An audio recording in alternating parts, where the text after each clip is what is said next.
So Toyota sent me the 2018 Toyota Tundra. This is a limited 4x4 Crewmax model, and I've been able to spend a week with it, so now I've got 5 likes and 5 dislikes coming at you right now. So before I get started real quick, I did make a full review of this truck as well. If you want to see that, I'll put the link down below. But starting with my likes, in no particular order, my like number 1 is the fact that Toyota now has standard, even on the base model, LED headlights and LED daytime running lights, plus the Toyota Safety Sense. They have the TSSP standard on every trim level. My like number 2 is the simplicity of this powertrain.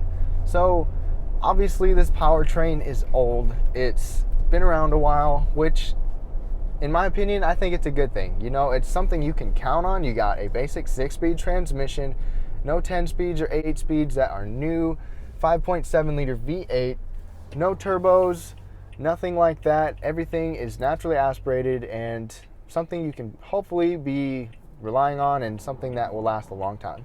And to give you an idea of that 5.7, it sounds pretty good. My like number 3 is just how massive and big this Crewmax model is. So everything, there's so much space in here. The back seat on the Crewmax is just huge. It's definitely bigger than that Silverado crew cab that I was just recently in. That back seat has so much space. At 5'9", obviously I got plenty of room. I had no issues with knee space, foot space, head space, shoulder space, all of that. There's really no issues with it. You could have a party back there. You could have a sleepover back there. My like number 4 is unique to this truck and the 4Runner, is the vertical sliding rear glass. I opened that up quite a bit and I really like it, and it's just a neat feature. My like number 5 is the off-road capability of these Toyota Tundra trucks.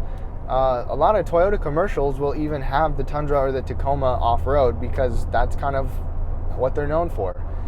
You can get the TRD Pro model for the best capability possible. Right here we have the TRD off-road. And on every Tundra, we get at least 10 inches of ground clearance and 10.4 here and 10.6 at the max. That's definitely a positive going off-road.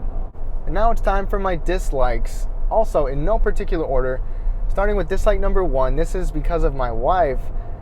And no matter what Tundra you get, the front seat does not move up or down. So in this trim and up, we get 6-way power with lumbar support, which is a plus. But at 5'4", she felt like the seat was just too high. She wasn't that comfortable, especially relative to the rest of the cabin. You sit up pretty high. So for you ladies out there, something to think about. Dislike number 2 is the subpar payload and towing numbers.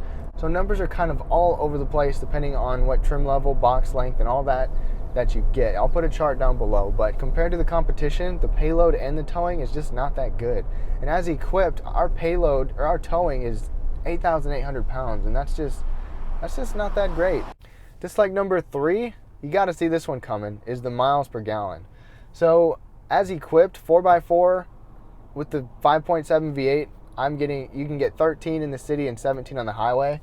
With mixed driving, I've been averaging about 14.5, and that's just nowhere near what some of the other trucks will offer. But that comes at the expense of a most likely reliable powertrain. Dislike number 4 is the infotainment, the N-Tune, and the information display. They both just look old. They're not as responsive as you want them to be. Sure, you can see all the information you need to, which is a plus, but there's no Apple CarPlay or Android Auto. I'm really excited to see Toyota, what they bring to the next Tundra. Dislike number 5 is that this truck is just old. Of course, it's a 2018 model, and we do have some of the nice things that you want in here, but it's running on a 2007 redesign. It was refreshed in 2014, mild changes since then, but it's just an old truck, and I can't wait to see what Toyota brings, and I hope that they make it competitive with the competition. So obviously, those were just my opinions. I'd love to know what you think. Please leave your thoughts down below. If you want to see the full review, like I said, I'll put the link in the description below. Give this video a thumbs up if you liked it, and I'll see you guys next time.